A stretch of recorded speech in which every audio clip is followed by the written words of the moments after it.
Greetings, my fellow Airsoft nerds. I am James Shahan, one of the owners of Combat Zone. There's myself, and then there's James Strutton, the other James. Easiest way to tell is I don't look like him. Moving on. We're going to go over the rules and the format and whatnot for Operation Yellow Rocks, and that is taking place on the last Saturday of March of this year at Combat Zone in Oroville, obviously, because otherwise how else would you know about this? Here's all the money stuff. You can go through it and look at all that on your own. Just like with this and Homefront, rental equipment is not available at all. Don't care if your gun breaks. I hope you brought a second one. Otherwise, no refunds. That's my money. Possible vendors for this year: HK Might, Airsoft Challenge is, Arcturus is not, and G&G is not, because it is a rough year for everyone. I'm still getting the raffle items together. Just like with the normal year stuff, it's going to be batteries and chargers from Titan. There's going to be a HSTO, a hostile mask from HK, and some other stuff like that. As you're scrolling through this, don't worry about this. This is going to be the new link to this video. So if you're watching this video, it's probably because you got here through this link. Check in a format guide. I will go over that shortly. Main roster is also publicly viewable. And if you want to get into our Discord, talk with other players, if you have a question for me directly, you can email me, czpaint530@gmail.com. Do not use the czpbass email that's on the website. That doesn't go to me. That's monitored by Paintball James. The other easy way to get a hold of me is through the Field's Instagram, czpaintball, my Instagram, or Discord. New things for 2025, and I will go over this in this video. In no particular order, we are changing the respawn points. That has been sort of a thing players have been kind of asking for. I would say not an overwhelming amount, but a good portion of players. Usually we play Dollhouse and Pyramid, and those have a tendency to both be on basically the top of the field. So one is usually top right, the other is usually top left. So instead of going top corner to top corner, we're now rotating it and going top corner to opposing bottom corner. BBMC can wear civilian clothes, so let's we'll go over that in the uniform rule instead of me explaining it now. The big thing for the Feather River Militia, the ingredients will be at the spawn points. So in previous years, we scattered the ingredients all over the field. That became really confusing and sort of clustered. So to make things easier for the average player for this event, we're going to be co-locating ingredients at spawn points. The cook site will not be a single location. So in previous years, we used what we call the fort, which is in the general center of the field, as a cook site. We're going to be switching up to several different things that are also considered gold mines. So basically both teams have to fight over similar objective points. Gold mine checks are also no longer every 30 minutes on the hour. So it used to be, let's say if it was 12:15. Well, and you didn't have control of Gold Mine 1. Well, if at 12:25 you took control of Gold Mine 1 and you held it for the next 5 minutes, you got points. We're going away from that, and I will explain what the new system is going to be in a second. The main part of gameplay, the objective for the Blackberry Mining Corporation, or the BBMC, is going to be to capture and hold gold mines, which is this little top guy right up here. And it's still going to be for every 30 minutes, but you have to capture and hold them for 30 minutes, irrelevant of whatever time it is. So let's say you send a squad to Gold Mine 1, and they're only able to hold Gold Mine 1 for 15 minutes. They don't get it. You have to capture and hold a gold mine for 30 consecutive minutes. If by 29 minutes you get overrun, you don't get the points. The Feather River Militia cannot earn gold this way, but they can deny the BBMC their ability to earn gold, if that makes sense. You can also BBMC can receive a bonus point for every 1 gold bar that's there. So let's say you are at Gold Mine 1, you've got 10 gold bars, and you hold it for 30 minutes. Well, you would have got 20 total gold point, or excuse me, 20 total points or gold coins, because you would get 10 for the gold mine hold for 30 minutes, and then an additional 10 because you had 10 gold bars there. So there's a little bit of math. But these gold bars must be there basically when the timer starts. So let's say you've held gold mine 1 for 15 minutes and your revenuers come over and drop off your gold bars. That doesn't count because they have to be there once the time starts. Now, let's say you sit on gold mine 1 for 45 minutes and you start and someone brings gold bars to you. Once we score you and award you points for the first 30 minutes, it kind of starts over again. Is that so? The gold bar thing only counts when we start the time for control. Moving on. And this is going to be started by the ref that's going to be at the mine or at the field. Also, each gold mine has a 30-minute cooldown before they can be mined again. So you actually can't camp gold mine 1. See, you can physically be there. You can camp it in the sense that you can remain there and have like a 30 on, 30 off schedule. So let's say you've got a squad at gold mine 1 and they're there for 2 hours. Well, that's not 4 separate scoring occasions. It's only 2 scoring occasions because 30 minutes for points, 30 minutes no points, 30 minutes points, 30 minutes no points. That's 2 hours, only 2 scoring occasions. Does that make sense? Bounty hunting. So each individual on the FRM that has volunteered for this should be sending me a picture, and I'm going to use that picture to create a fictitious warrant. And then revenuers are going to be able to collect that. So let's say you're a regular BBMC player, and you know that this player in front of you has a warrant out for them. You can call up a revenuer. Revenuer can meet you at that location, and then the revenuer scores those points. But the revenuer is the person that gets the points awarded for the team, not the average BBMC player. Feather River Militia earns gold by making moonshine. So the object for the Feather River Militia is to collect ingredients, kind of like a scavenger hunt, get all those ingredients at a co-located cook site, hold that cook site for the remainder of the cooking process. Those ingredients then turn into an empty big beer keg, and then that finished product, that beer keg prop, is then physically carried by bootleggers back to the command post or back to the spawn point where you're awarded points. You can read the specifics of it in here, but that's basically how it goes down. No one may touch the other player's props. So FRM, let's say they take over gold mine 1 and they see that there's 10 gold bars there. They are not allowed to physically touch those gold bars. They can deny access to the BBMC by securing that area, but FRM may not touch BBMC props and the other way around. So let's say BBMC is at gold mine 1 and they see all of the sugar, the sugar ingredient for moonshine is all at gold mine 1. You cannot touch that as a BBMC player. You can't hide it. You can't touch it. You leave it alone like it is on fire. What you can do is deny access to that location. That's all you're allowed to do. Moving on. And market value. So basically different fruits are going to give different products or different point values. You can read about that if you want. Literally, this only pertains to you if you're the commander because you're dictating what's going where. Destroy the things that the commanders can do. You can destroy the contraband. So basically, for 30 points, either team can buy a bomb and you can shut down a gold mine. So if you're FRM, you can go to gold mine 1, blow up gold mine 1, and then BBMC cannot use that for an extended period of time, and then the other way around.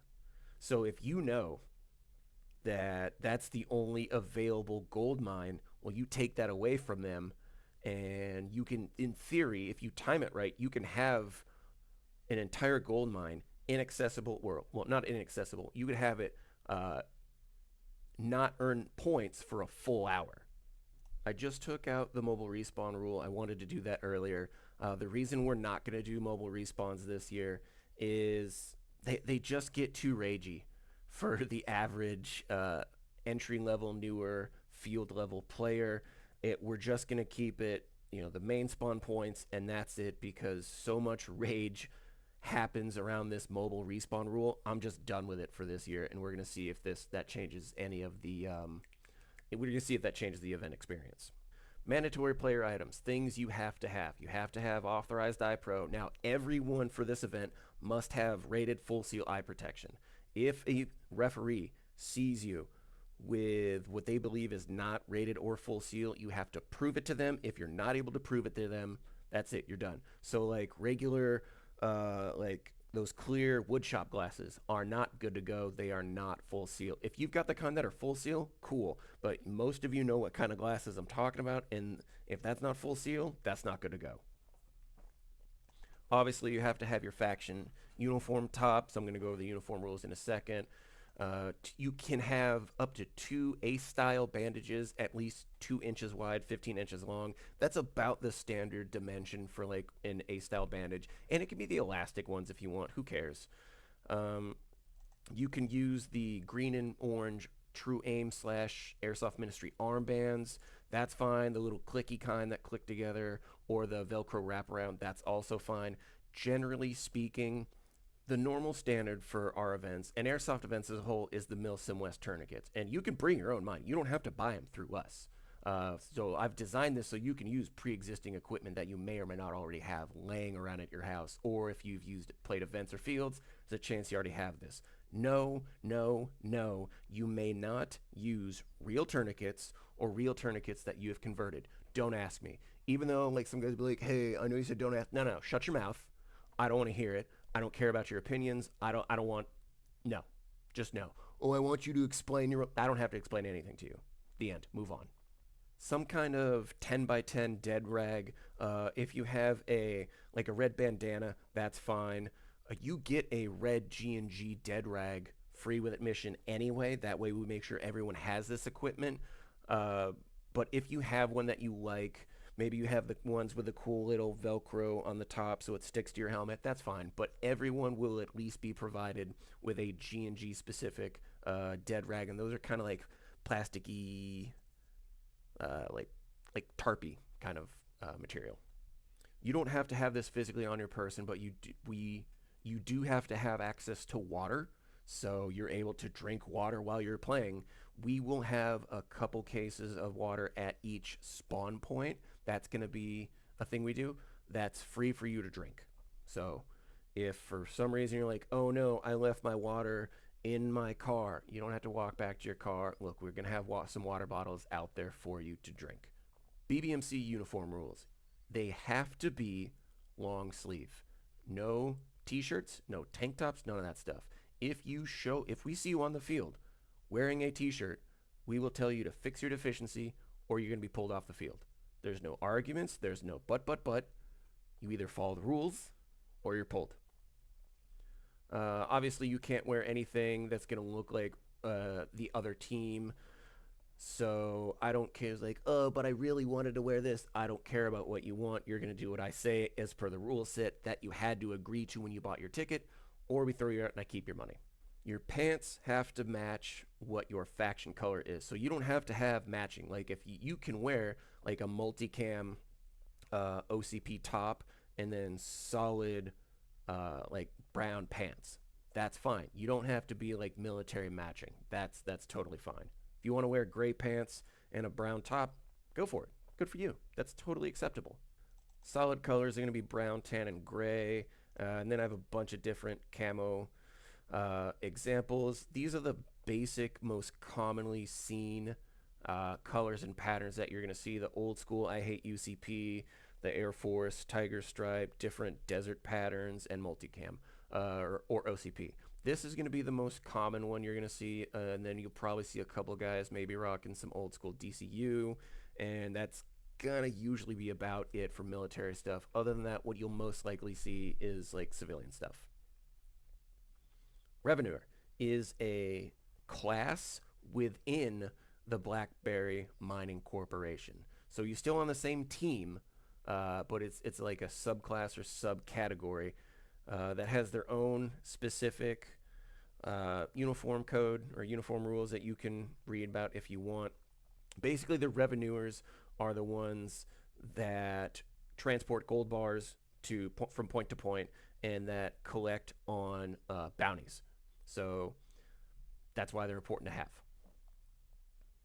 Scrolling down to the Feather River Militia, basically they're standard like militia rules. If you're a Milsim West head, generally speaking, any Milsim West militia kit is good to go for the Feather River Militia. It's basically the green team, right? Almost every airsoft event in America is the the brown team or the tan team versus the green team. That's generally what we're doing here. However, you may wear civilian hunting camo. That's fine. You know, your real trees and mossy oaks and all that stuff.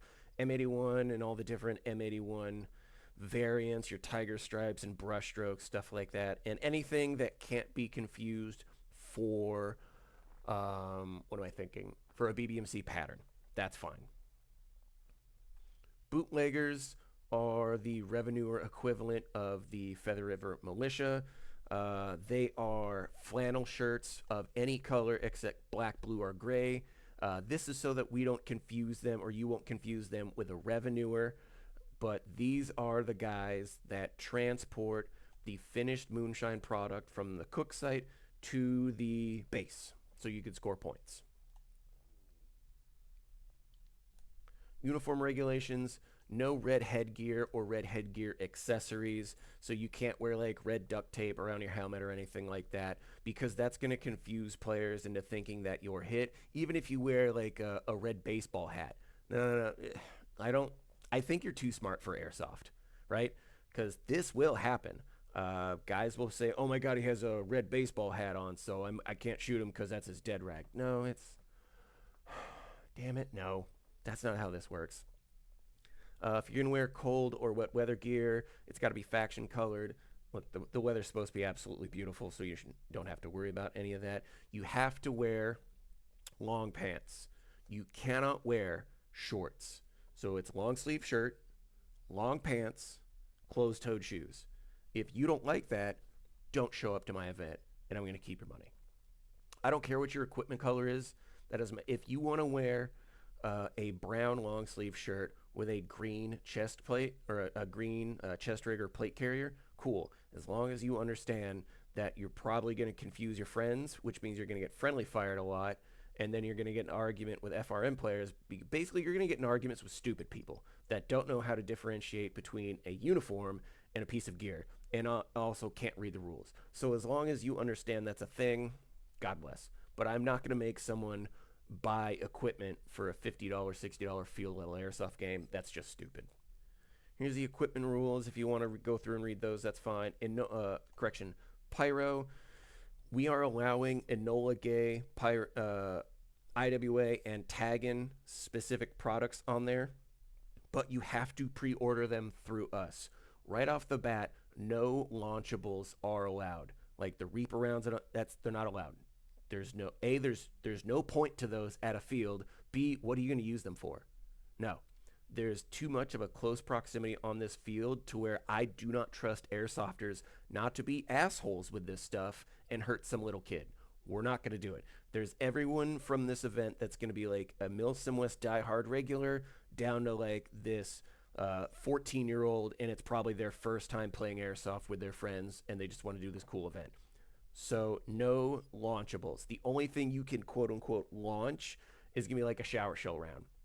So if you want to buy like a master key round or have any of those green gas shower shells, that's fine.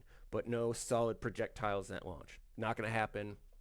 We're not going to have this argument. I literally do not want to hear your opinion ever on this matter.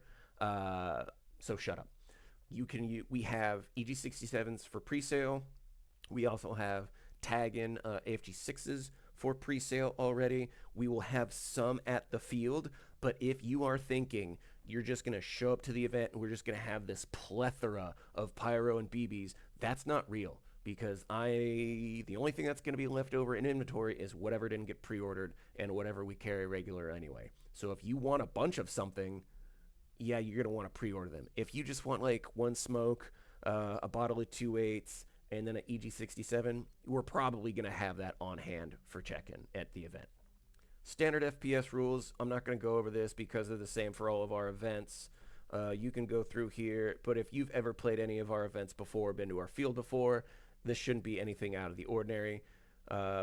Big change we are making this year is all BBs must be purchased from Airsoft Ministry, Arms Room, or Combat Zone.